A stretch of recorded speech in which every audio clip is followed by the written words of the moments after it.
Hello and welcome to Firstpost Spotlight, where we bring you stories that matter to you from all across the world. From breaking news to the day's biggest controversies, we shed light on issues that shape our world. I'm Alison LaGrange, live from Durban, South Africa. Let's begin with the top headlines. US President Donald Trump claims that India has offered to drop all tariffs on goods imported from his country. New Delhi and Washington are currently in talks to negotiate a trade agreement. The latest Israeli strikes kill 82 people in Gaza. This comes after Israeli Prime Minister Benjamin Netanyahu reiterated that Israel would not end its military campaign in Gaza, even if a ceasefire deal was reached. Germany's foreign minister says that Berlin is willing to follow US President Donald Trump's demand for NATO to ramp up its defense spending target to 5% of GDP. The European Union accuses TikTok of breaking digital rules after concluding that the Chinese-owned social media platform is not transparent enough about advertisements. And Brazil sees record decrease in deforestation in all of its nature biomes for the first time in 6 years in 2024, according to a report. And this comes months before the country hosts a major UN climate conference.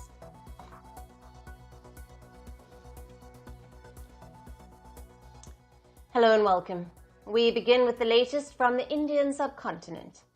Tensions between India and Pakistan continue to rage since the two countries came to the brink of war as India struck terror hubs in Pakistan in response to the last month's Pahalgam terror attack. In the latest, Indian security forces gunned down 3 Jaish-e-Mohammed terrorists in South Kashmir's Pulwama. Drone footage from the scene captured the massive gunfight. It showed the terrorists hiding in what looks like an under-construction building after being cornered by the security forces. Indian Army's Chinar Corps, which is responsible for military operations in the Kashmir Valley, described the eliminated Jaish-e-Mohammed terror recruits as hardcore terrorists in a major success for India's war against Pakistan-sponsored terrorism.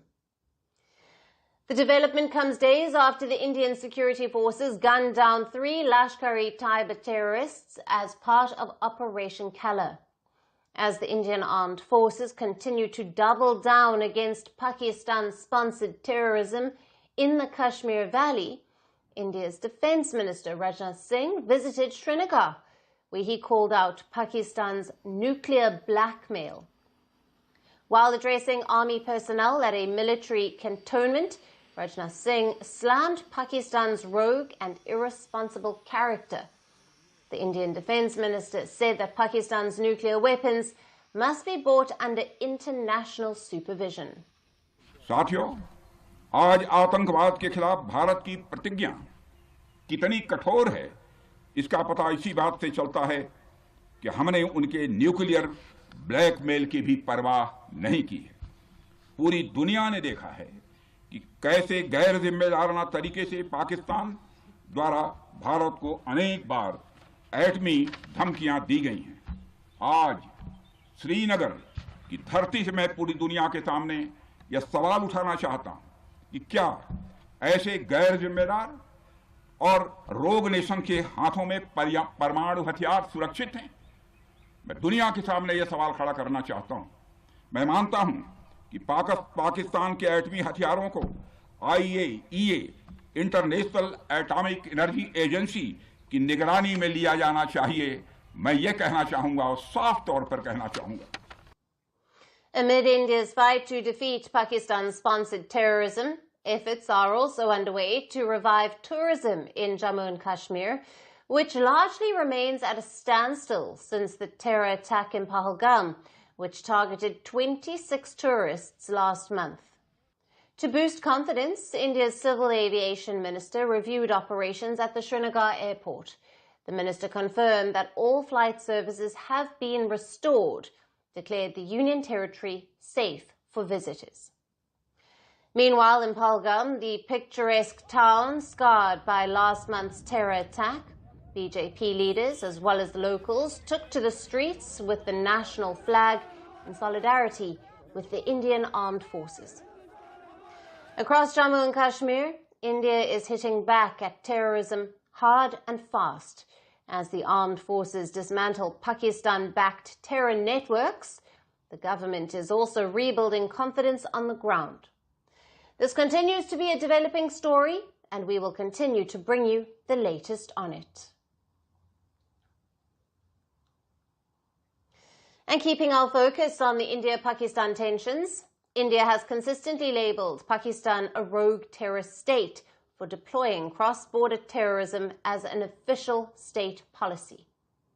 Days after facing global embarrassment as a listed global terrorist led the funeral of his jihadist comrades, that too in the presence of Pakistani army officials, India's terror-exporting neighbour has gone a step ahead. Pakistan Prime Minister Shehbaz Sharif has announced compensation of at least 10 million Pakistani rupees, that's over $35,000 for each individual killed during India's Operation Sindoor. The payouts will go to both Pakistani soldiers and to terrorists killed in the operation, blurring any remaining line between the Pakistani state and terror networks. Jaish-e-Mohammed founder Masood Azhar, who reportedly lost 14 family members in the strikes, may receive up to 14 crore rupees, or over $500,000. On the 7th of May, Indian missiles hit the 18-acre headquarters of Jaish-e-Mohammed in Pakistan's Bahawalpur province. The facility, a combined training and radicalization hub, was reduced to rubble. Many Jaish fighters were killed in this strike, with Masood Azhar reportedly left as the sole legal heir to their compensations. It doesn't end with just the compensation. Pakistan has also announced a relief package to rebuild the facilities destroyed in the Indian strikes. This also includes Jaish-e-Mohammed's Bahawalpur headquarters. Yes, a terror group's headquarters will be rebuilt with the money of a Pakistani taxpayer. Jaish-e-Mohammed founder Masood Azhar features on top of India's list of most wanted terrorists. A veteran of Soviet-Afghan war, Azhar was arrested in India for terror activities in early 1994. India was forced to release Masood Azhar in December of 1999 in exchange of the passengers held hostage in the IC-814 flight.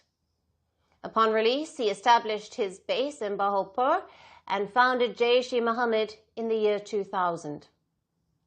India maintains Azhar spearheaded the 2001 attack on Indian Parliament, the 2016 attack on India's Pathankot Air Base, as well as the 2019 attack on Indian paramilitary personnel in Jammu and Kashmir's Pulwama. India has time and again called out Pakistan for harboring Azhar and for turning Jaish-e-Mohammed into a cross-border terror export machine.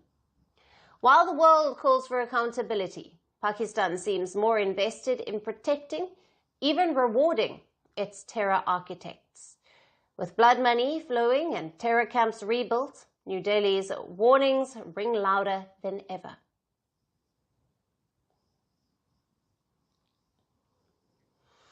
For Pakistan, it's a double whammy. Setbacks for Pakistan are not just limited to its border with India, but also within.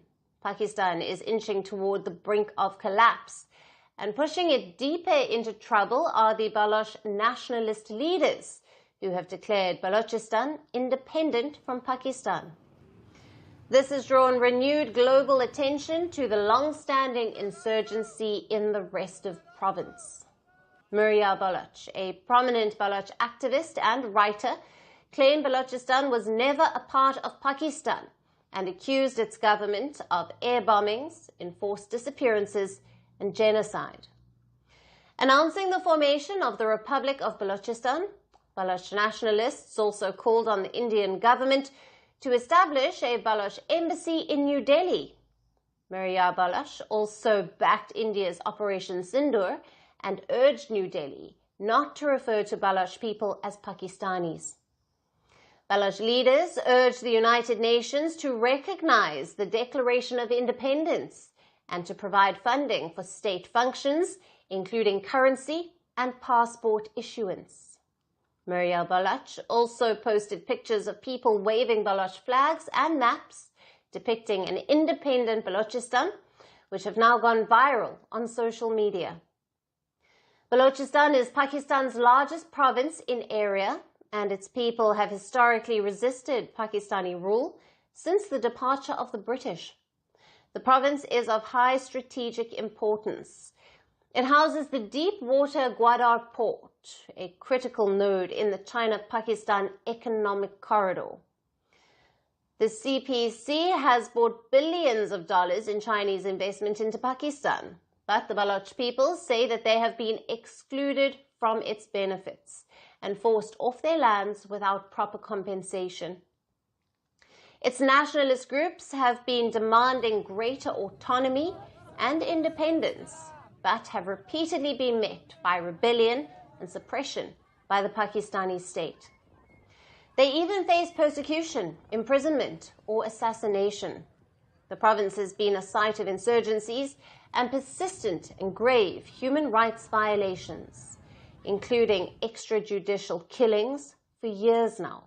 Now, this lack of freedom, torture, and oppression has also pushed many Baloch nationalists to take up arms, seeing no other means to fight for their rights. The Gwadar port and its surrounding areas have been the target of repeated attacks by Baloch insurgents. The Balochistan Liberation Army has claimed responsibility for 71 coordinated attacks across 51 locations in recent days in Pakistan, as a part of what it called Operation Herof. Now, the group targeted Pakistan's military and intelligence facilities and police stations. The decades-long cycle of rebellion underscores deep-rooted exploitation of the Baloch people by successive governments in Pakistan. They have been systematically marginalized by Pakistan, ensuring any dissent is crushed using military action. For years, Balochistan has been burning, with its people exploited and oppressed by the Pakistani state. Now it is pleading to the world to not be mute spectators and to recognize their independence. And for our last story today, let's turn our attention to New Zealand, where 3 Maori members of parliament are set to be temporarily suspended for performing a haka in the House last year.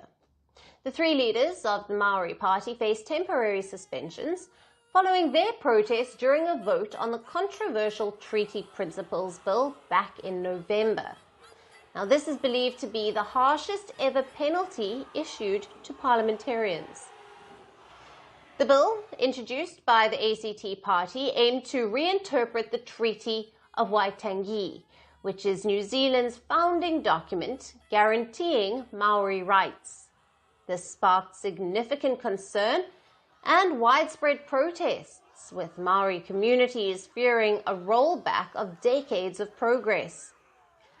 The haka, a traditional Maori dance, was their dramatic response during the bill's first reading, with one of the lawmakers also seen tearing up a copy of the legislation. The footage quickly went viral, garnering hundreds of millions of views globally.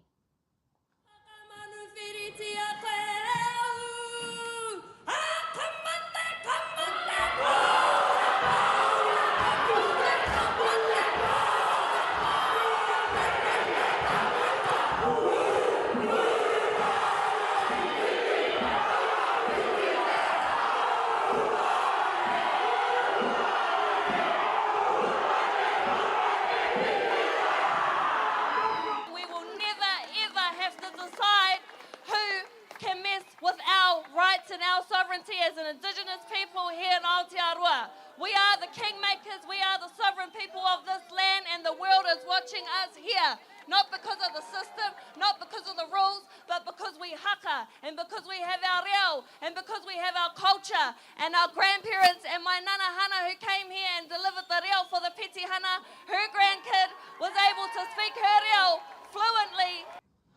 While the Treaty Principles Bill was ultimately defeated at its second reading in April, the Parliamentary Privileges Committee has now delivered its verdict on the MP's actions. In a report released yesterday, the committee has recommended a 3-week suspension for 2 of them, which is an unprecedented penalty, and a 7-day suspension for the 3rd one. Make no mistake, this was a very serious incident, and the likes of which I have never seen before in my 23 years in the debating chamber. We cannot bring this House into disrepute by ignoring those rules, especially if that results in other members being intimidated or maybe being intimidated.